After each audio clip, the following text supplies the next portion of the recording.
Hey everyone, it's Nick Cup here, hoping to come at you with some simple, smart advice on Boxing Day or Boxing Evening, whatever you want to call it now, and just testing out some new gadgets and gizmos that I got myself for Christmas. One of my goals for 2019 is to make a little bit more content.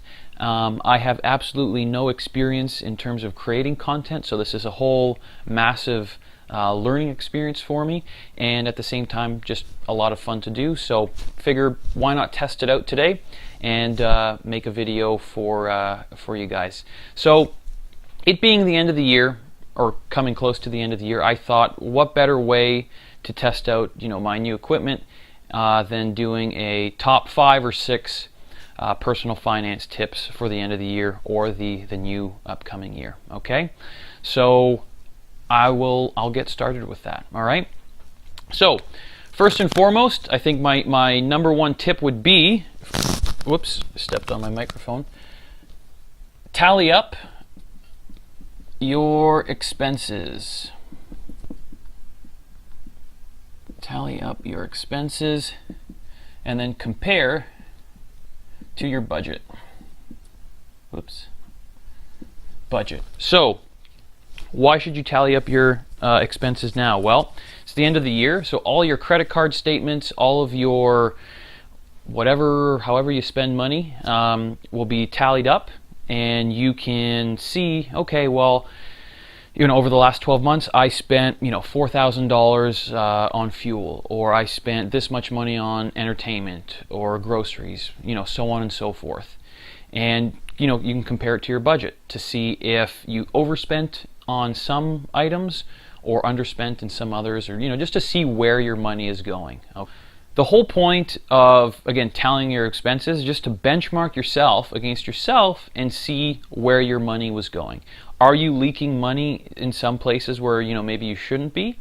And then just being mindful of where all of your money is going. Okay, I think that's some good stuff there.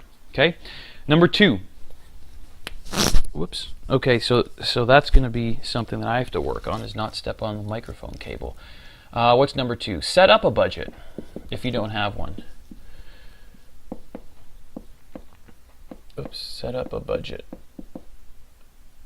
There we go. Set up a budget if you don't have one. Okay, and if you don't know where to start, a good place to start would be to look at your expenses, tallying up your expenses from the previous year, or 2018. That'll give you a raw look at where your spending is going, and then you can use that to see or use that to help you create your budget. So if you see that X amount of dollars is going towards groceries, or whatever it might be, you can use that number as a good starting point. And if your inclination is, oh wow, I'm spending too much, well, let's drop those numbers by a little bit. Okay, and be realistic. Okay, if your entertainment expense is $2,000 a month and you drop that down to $500, again, these are arbitrary numbers, that's a 75% reduction. That might require an incredible lifestyle change. Okay, maybe that's unrealistic. I don't know if it is, right? But just be mindful of that stuff. Okay, and when you create budgets too, they're not meant to be restrictive. Okay, they're meant to just be there as a benchmark, as a guideline. Okay, it's like, oh damn, I'm spending, I've spent a little too much money on entertainment expenses. Okay, you know what, I won't go out this weekend, or something like that. I know that might sound kind of restrictive, but use your judgment, be reasonable. Okay, so set up a budget. If you don't know how to do it, there's plenty of apps out there that can help you. Mint.com for one of them is a really good one.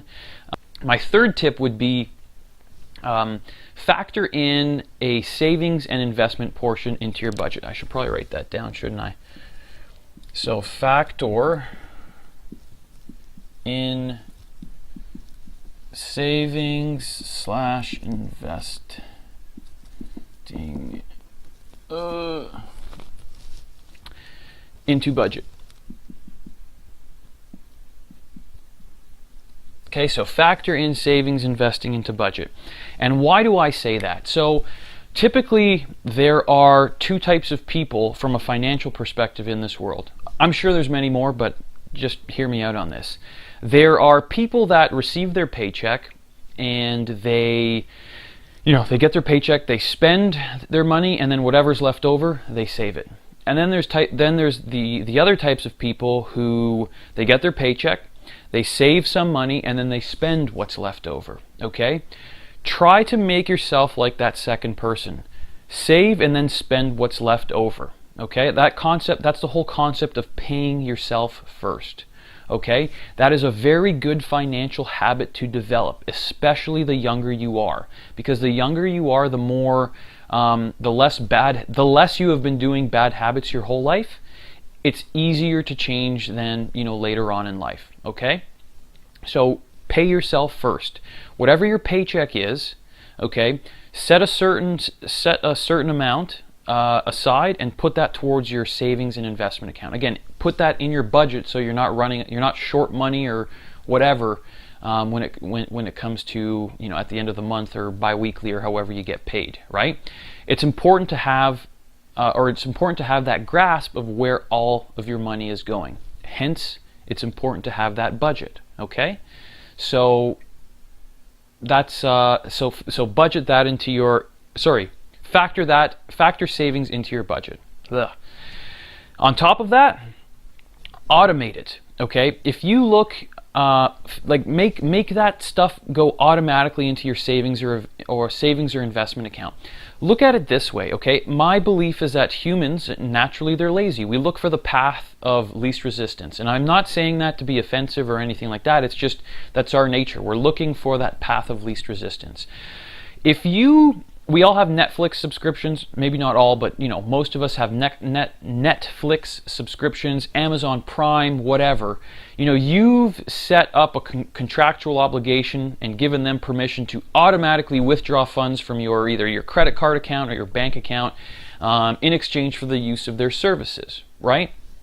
Imagine a world in which we would physically have to write a check and give them money every month to use their services. Number one, I don't think Amazon or Netflix would be around because they just simply wouldn't be able to collect all of the money that's required to do it, so we probably wouldn't have it.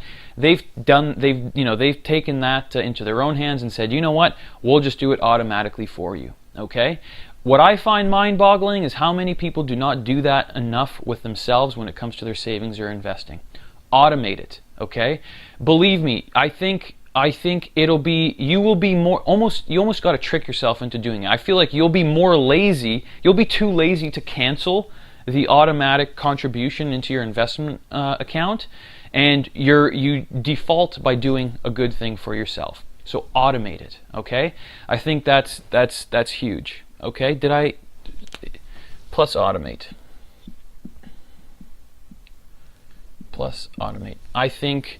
I think that's a real big one. And again, it takes maybe an extra 5 minutes to set it up at the start, but once that thing's set up, it's good. You don't have to get rid of it or anything like that. And again, if something pops up, hey, I don't want to do it this month. No problem. Right? Okay. Number 4, review your asset allocation when it comes to your investment portfolio.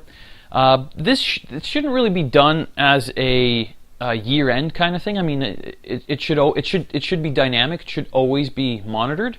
But come year-end or a new calendar year, a lot of tax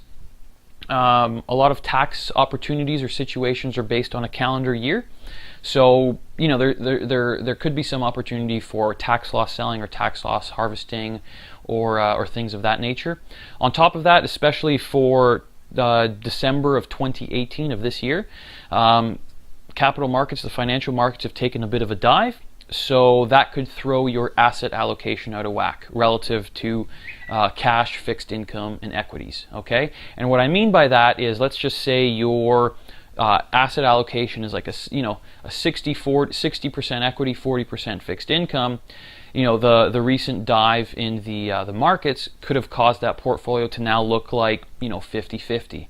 Okay, now would be a good time to rebalance that back to a 60-40. You know, your what your asset allocation is supposed to be relative to your financial objectives. Okay, and again, that shouldn't just be done you know, at the end of the year. That should be done dynamically. Whenever that portfolio goes out of whack too much, it should be rebalanced. But that's effectively what rebalancing is called. Number 5, set goals. Write them down. Write them down. So this one's more of a personal favorite of mine. It's worked very well for me the last few years. I just use a, you know, pad of paper like this, and then, you know, I put it into a computer and like one of my little note apps and stuff like that. But basically, I find when you write down your goals, they become realer, if that makes any sense. But it's almost, you know, you set up like almost like a contractual obligation with yourself to achieve what you wrote down. Okay, so for example, one of my goals personally, from a fitness perspective, and I've been setting this one for the last I don't know, number of years, is to bike either 3,000 kilometers or 100 hours every year, every calendar year. And how did I, you know, justify that number? Well, my bike rides are typically around 30 kilometers an hour. That's the speed that I average. So if I want to bike 3,000 kilometers, it would take me approximately 100 hours, okay? Whether I end up achieving that to the dot, some days I might bike quicker, some days I might bike slower, I don't really care. It's just a matter of, okay, this is my target for the year. I think for this year I hit around 2,600, so I didn't quite achieve you know, that 3,000 benchmark, but it gave me something to work towards. Okay, and again, am I upset that I didn't get over that? Not really. I mean, I still did about 80 hours on the bike this year, and I think that's a huge plus. That means that's 80 more hours than I did, you know, sitting on the couch or something like that. Okay, so I think net it does more good for me. Okay, and me personally, again, you can. There have been studies that show that it works very well when you physically write down your goals, or there's also studies that suggest that maybe it doesn't work. I don't know. Just from personal experience and my own, I guess, bias, I'm going to be leaning towards that it does help me out, just simply from what I've observed. I get a real big kick, real big satisfaction simply crossing off something off a list. That gives me a really big sense of accomplishment. It helps with my self-confidence, and you keep doing those things, you keep doing these little disciplines, that builds more self-confidence. You end up feeling better, you feel happier, more productive, and just overall, I think, you know, you grow as a person. So I think there's some merit to it. And yeah, so that's what I would do. Alright guys, hope you liked those 5 personal finance tips. If there's any other videos or ideas that you might have for me, I'd love to hear them in the comments below. And I hope you did get some value from this. And we'll leave it at that. Have a great new year. Alright, see you guys. Cheers.